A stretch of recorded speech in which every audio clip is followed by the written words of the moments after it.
តើវត្ថុមង្គលបែបណាដែលធ្វើឲ្យយើងគោរពទៅមានអានុភាពខាងរដ្ឋអំណាចដែលជាបើនិយាយអំពីរឿងរដ្ឋអំណាចដែលជាបងប្អូនខ្លះរមែងតែងប្រាថ្នាចង់បានដោយសារតែមូលហេតុអ្វីមានពេលខ្លះយើងបរិបូរទៅដោយចំណេះដឹងបរិបូរទៅដោយសេចក្តីក្លាហានពេលដែលជួបអ្នកដែលមានឥទ្ធិពលខ្លាំងជាងខ្លួនរមែងធ្វើឲ្យយើងនេះភ័យភ្លេចមុខភ្លេចក្រោយឬមួយក៏រំពើកញាប់ញួរដោយរដ្ឋអំណាចរបស់គេក៏អាចថាបានដែរប៉ុន្តែខ្ញុំនិយាយនេះគឺសម្រាប់ទៅលើបុគ្គលឯណាដែលធ្លាប់ជួបហេតុការណ៍បែបនេះទើបខ្ញុំចង់មកចែករំលែកពាក់ព័ន្ធនៅលើវិស័យមរតកដូនតាខ្មែរយើងដែលមានតាំងពីបុរាណរហូតមកដល់សប្តាហ៍ថ្ងៃនេះពាក់ព័ន្ធនៅលើការគោរពវត្ថុមង្គលបែបណាដែលអាចជួយឲ្យយើងនេះមានអានុភាពមិនចាញ់ច្រាបនៅលើបុគ្គលដទៃណាបងប្អូនទាំងអស់គ្នាបើនិយាយអំពីប្រពុតបដិមាដែលធ្វើឲ្យយើងគោរពទៅមានអានុភាពខាងរដ្ឋអំណាចដែលជាគឺនៅលើតួអង្គប្រក់នាគពុកម៉ែបងប្អូនឬមួយក៏នាគប្រក់ព្រះសម្មាសម្ពុទ្ធជាដើមនឹងទី1ទី2បើសិនជាបងប្អូនដែលជាអ្នកគោរពស្រឡាញ់នៅក្នុងលទ្ធិព្រហ្មញ្ញសាសនាគឺនៅលើតួអង្គព្រះមហាភក្តេសដែលមានរចនាបថដៃ4ណាពុកម៉ែបងប្អូនទាំងអស់គ្នាហើយពាក់ព័ន្ធនៅលើសិល្បៈរចនាបថដៃ4នេះគឺមានទាំងសម័យអង្គរមានទាំងសម័យបាយ័នដូច្នេះក្នុងរចនាបថបែបណា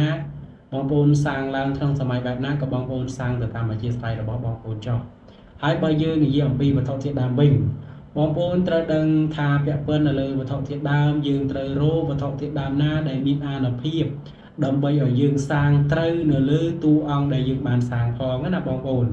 វត្ថុធាតុដើមដែលជួយឲ្យយើងមានអានុភាពបើយើងនិយាយអំពីសំណាក់របស់សត្វព្រៃគឺមានប្រភេទចង្កូមខ្លាខ្លាជ្រូកព្រៃហើយនិងប្រភេទភ្លុកដំរីប៉ុន្តែបងប្អូនត្រូវប្រកាសថារបស់ទាំង3មុខនឹងគឺជារបស់ដែលតៃសាពិតប្រាកដមិនមែនជារបស់ដែលគេកាប់សម្លាប់ឬមួយក៏ដាក់អន្ទាក់ដើម្បីយកវត្ថុនឹងមកណាបងប្អូនទាំងអស់គ្នាហើយបើពាក់ព័ន្ធនៅលើប្រភេទឈើឬមួយក៏រុក្ខជាតិវិញរុក្ខជាតិឬមួយក៏ប្រភេទឈើដែលធ្វើឲ្យយើងនេះមានឫទ្ធិមានអំណាចទី1ដែលធំបំផុតនឹងគឺប្រភេទក្លឹមវើក្លូតបងប្អូនទាំងអស់គ្នាហើយទី2គឺនៅលើប្រភេទបញ្ញាក្អែកដើមរៀងហើយប្រភេទទី3ពុកម៉ែបងប្អូនទាំងអស់គ្នាគឺបានទៅលើប្រភេទក្លឹមអំពិលឬក៏នាងពូនក្លឹមអំពិលក្នុងវត្ថុនឹងគឺយើងអាចយកទៅសាងជាតួអង្គព្រះពុទ្ធប្រក់នាគឬមួយក៏ព្រះមហាភក្តេសបានដើម្បីឲ្យយើងនេះមានឫទ្ធិមានអំណាចដែលជាមិនចាញ់ច្រាបនៅលើបុគ្គលឯណាហើយអ្វីដែលពិសេសធ្វើឲ្យពាក្យសម្ដីដែលយើងនិយាយទៅកាន់គេទៅមានឥទ្ធិពលមានកម្លាំងមានទម្ងន់ធ្ងន់ជាងមុនណាបងប្អូនទាំងអស់គ្នាហើយអ្វីដែលយើងគិតអ្វីដែលយើងធ្វើនឹងធ្វើជំរុញឲ្យយើងនេះហ៊ានធ្វើហ៊ានគិតនៅលើអ្វីដែលយើងយល់ថាត្រូវណាបងប្អូនទាំងអស់គ្នានេះជាជំនឿនៃមរតកដូនតាខ្មែរយើងដែលមានតាំងពីបុរាណរហូតមកដល់សព្វថ្ងៃហើយអ្វីដែលខ្ញុំបានដឹងហើយយកមកចែករំលែកនេះមិនមែនអង្គុយនឹកឃើញយកមកធ្វើការចែករំលែកឬមួយក៏ការគិតចេញអំពីបញ្ញារបស់ខ្លួនឯងគឺមិនមានឡើយអ្វីដែលខ្ញុំបានដឹងនេះគឺការចេញអំពីការសិក្សារៀនសូត្រទាំងវិស័យព្រះពុទ្ធសាសនាទាំងវិស័យមរតកដូនតាពុកម៉ែបងប្អូនទាំងអស់គ្នាទើបខ្ញុំយកមកចែករំលែកជូនទៅកាន់បងប្អូនទាំងអស់គ្នាដោយការគូហើយពេលដែលបងប្អូនបានសាងបានរួចរាល់ហើយបងប្អូនកុំភ្លេចកិច្ចចុងក្រោយដែលបងប្អូនត្រូវធ្វើគឺអភិសេកឲ្យបានត្រឹមត្រូវហើយពាក់ព័ន្ធនៅលើការអភិសេកដូចជាបុណ្យសាសនារបស់យើងគឺមាន2មានមាឃបូជាឬក៏វិសាខបូជាពេលដែលបុណ្យសាសនាធំកើតឡើងបងប្អូនអាចយកពុទ្ធរូបឬមួយក៏បដិមាដែលបងប្អូនបានសាងឡើងនៅលើវត្ថុធាតុដើមដែលខ្ញុំបានរៀបរាប់បងប្អូនយកទៅចូលរួមអភិសេកនឹងគេពុកម៉ែបងប្អូនហើយបើសិនជាបងប្អូនមានកម្មវិធីអភិសេកព្រះ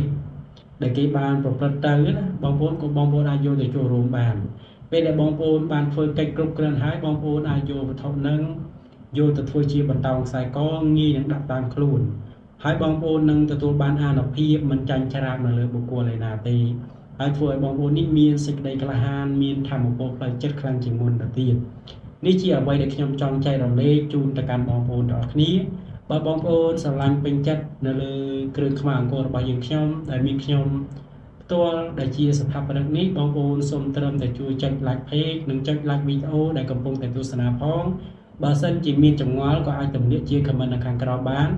ចែករំលែកឡើងវិញដោយគ្រឿងខ្មុំអង្គរ